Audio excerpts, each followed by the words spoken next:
ఇప్పటి వరకు అంతు చిక్కని పూరి జగన్నాథుని ఆలయ రహస్యాల గురించి ఈ వీడియోలో అయితే పూర్తిగా తెలుసుకుందాం. వీడియోని ఎక్కడ స్కిప్ చేయకుండా అయితే చూడండి. లేట్ చేయకుండా వీడియో అయితే స్టార్ట్ చేద్దాం.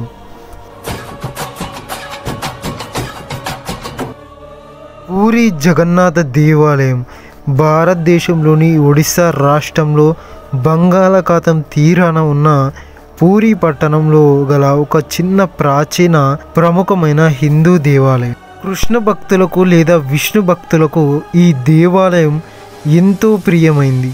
ఆలయ విగ్రహాలు చెక్కతో తయారు చేసి ఉండడం ఇక్కడి ప్రత్యేకత.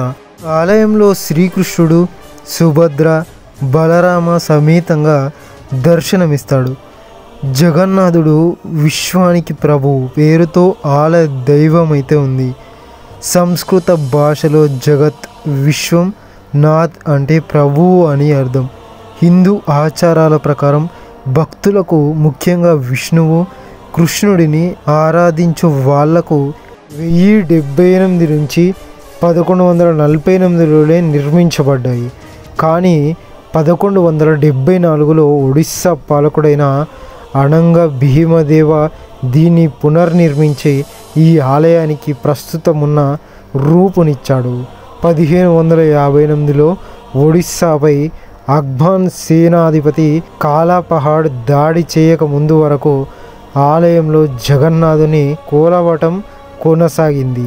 తర్వాత కాలంలో రామచంద్రదేవ కుర్దా అనే సంస్కృత రాజ్యాన్ని ఒడిస్సాలో ఏర్పరిచినప్పుడు ఈ ఆలయాన్ని పవిత్రం చేసి విగ్రహాన్ని పునర్ప్రతిష్ఠించాడు. జగన్నాథ రథయాత్ర గురించి అయితే తెలుసుకుందాం. ఆలయ ఆధ్వర్యంలో జరిగే ఉత్సవాలన్నింటికల్లా ముఖ్యమైనది జగన్నాథ రథయాత్ర. భారతదేశంలో అత్యంత ప్రసిద్ధిగాంచినది పూరి జగన్నాథ రథయాత్ర. ఈ ఉత్సవం ప్రతి సంవత్సరం జూన్ లేదా జూలై నెలల్లో నిర్వహిస్తారు. ఈ రథయాత్రలో శ్రీకృష్ణుడు, బలరాముడు, సుభద్ర విగ్రహాలను పూరి వీధుల్లో ఊరేగిస్తారు. రథం సుమారు 45 అడుగుల ఎత్తు, 35 చదరపు అడుగుల వైశాల్యం అయితే కలిగి ఉంటుంది. దీనిని 7 అడుగుల వ్యాసం కలిగిన 16 చక్రాలైతే ఉంటాయి. దాదాపు 4000 మంది భక్తులు కలిసి ఈ రథాన్ని అయితే లాగుతారు.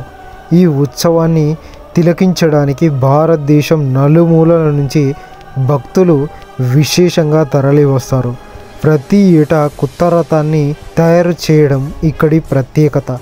ఈ యాత్ర పూరి నుంచి గుండిచా దేవాలయం వరకు కొనసాగుతుంది. ప్రపంచంలో ఏ హిందువు ఆలయంలోనైనా సరే ఊరేగింపు నిమిత్తం మూల విరాట్టును కదిలించరు. అందుకు ఉత్సవ విగ్రహాలుంటాయి. ఊరేగింపు సేవలో ఏటా ఒకే రథాన్ని వినియోగించడం అన్ని చోట్ల చూసేది. ఈ సాంప్రదాయాలన్నింటికీ మినహాయింపు ఒడిస్సాలోని పూరి జగన్నాథ ఆలయం. బలభద్ర, సుభద్రలతో సహా ఈ ఆలయంలో కొలువైన జగన్నాథుడిని ఏడాదికోసారి గుడిలోంచి బయటికి తీసుకొచ్చి భక్తులకు కనువిందైతే చేస్తారు. ఊరేగించేందుకు ఏటా కొత్త రథాలను నిర్మిస్తారు. అందుకే జగన్నాథుడిని రథయాత్రను అత్యంత అపురూపంగా భావిస్తారు భక్తులు. ఆషాఢ శుద్ధ విధియ పూరి క్షేత్రంలో పండుగ. ఆ రోజు భక్తిభావం వెల్లువై పొంగి పొర్లుతుంది. జగన్నాథ జయ జయ ధ్వనులతో పూరి నగర వీధుల్లో మారుమవుతుంటాయి. అంతరాయాలతో రత్న పీఠికపై ఏడాదిగా కొలువైన జగన్నాథుడు బయటకు వచ్చే సమయం కోసం వేచి చూస్తుంటారు భక్తులు. స్వామి దర్శనం కాగానే ఆనందంతో పులకరించిపోతారు. భక్తి పరవశంతో మైమర్చిపోతారు. ఆ క్షణం అపురూపం. స్వరం జగన్నాథం. పూరి జగన్నాథ ఆలయం అనేక రహస్యాలకు నిలయం. వీటిలో ముఖ్యమైనవి ఇప్పుడు చూద్దాం. ఆలయానికి ఎప్పుడూ నీడ పడకపోవడం, గోపురంపై ఎవరు ఎక్కకుండానే జెండా మారడం, ఆలయంలో రత్న భండార్లో రహస్య గది ఉండడం, స్నానయాత్రకు ముందు మాత్రమే నిండే స్వర్ణకూప అనే బావి మరియు అనంత వ్రతం వంటివి కొన్ని మాత్రమే. నీడ లేకపోవడం ఈ ఆలయం యొక్క ప్రధాన రహస్యాలలో ఒకటి. ఎంత ఎండ ఉన్నా సరే దీనికి నీడ అయితే పడదు. జెండా మారడం ప్రతిరోజు ఒక సాధువు ఆలయ గోపురం ఎక్కి జెండా మారుస్తుంటాడు. ఈ క్రమానికి అడ్డు కలిగితే ఆలయం 18 ఏళ్ల పాటు మూతపడిపోతుంది. రత్నభండార్ రహస్య గది. రత్నభండార్ ఆభరణాల గది లోపల ఒక రహస్య గది ఉందని, అక్రమదారుల నుండి సంపదను రక్షించడానికి రాజులు దానిని నిర్మించారని స్థానిక కథనాలు అయితే చెబుతుంటారు.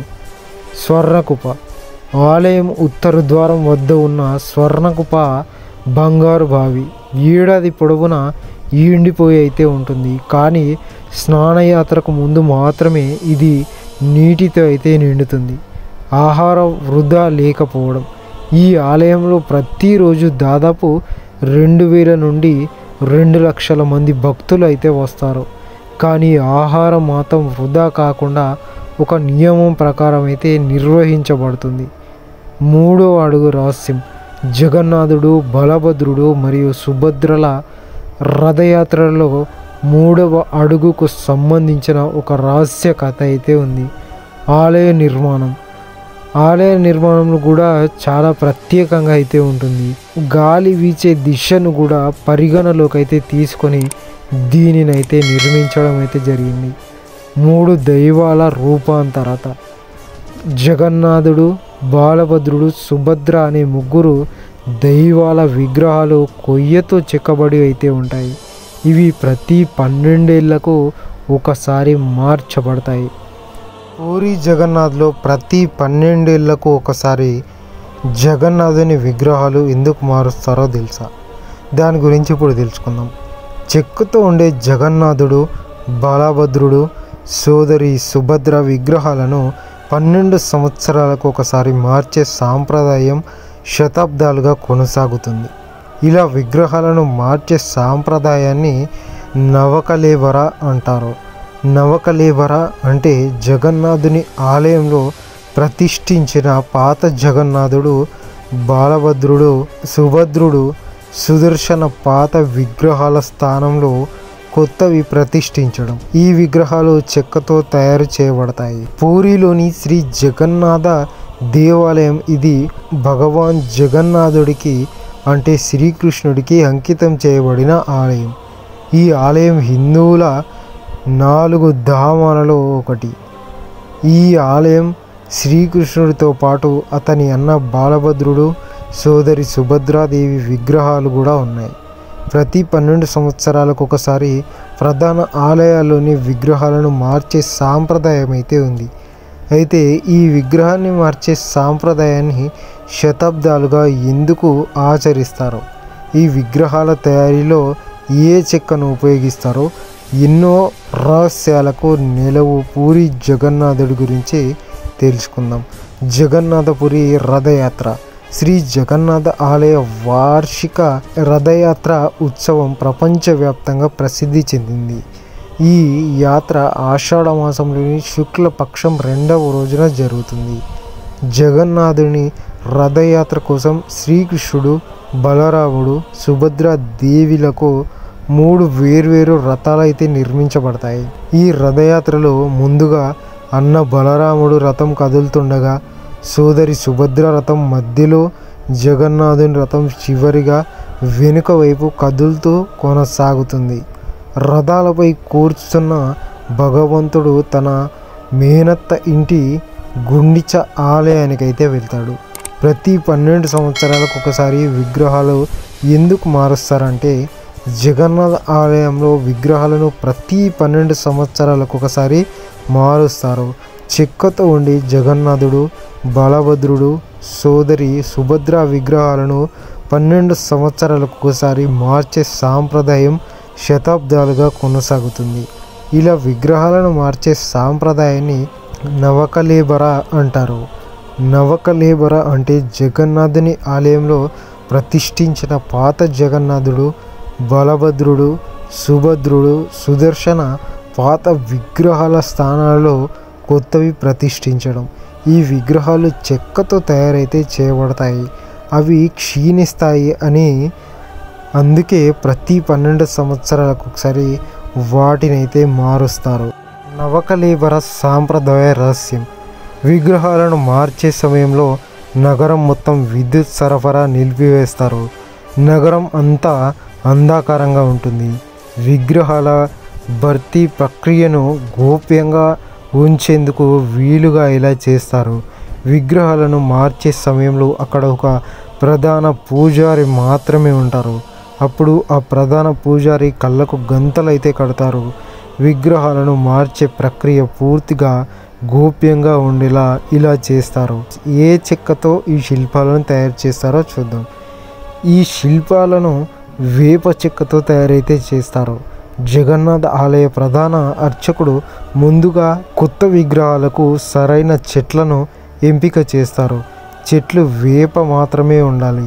ఆ వేప చెట్లు వయస్సు కనీసం 100 సంవత్సరాల వయస్సు అయితే ఉండాలి.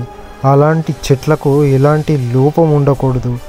ఈ చెట్లను నరికి ఆలయానికి తీసుకువస్తారు. ఆ చెక్కను 3 దేవతల ఆకారాలుగా తీర్చిదిద్దుతారు. Thank you for watching this video. మరొక మంచి వీడియోతో మళ్ళీ కలుద్దాం.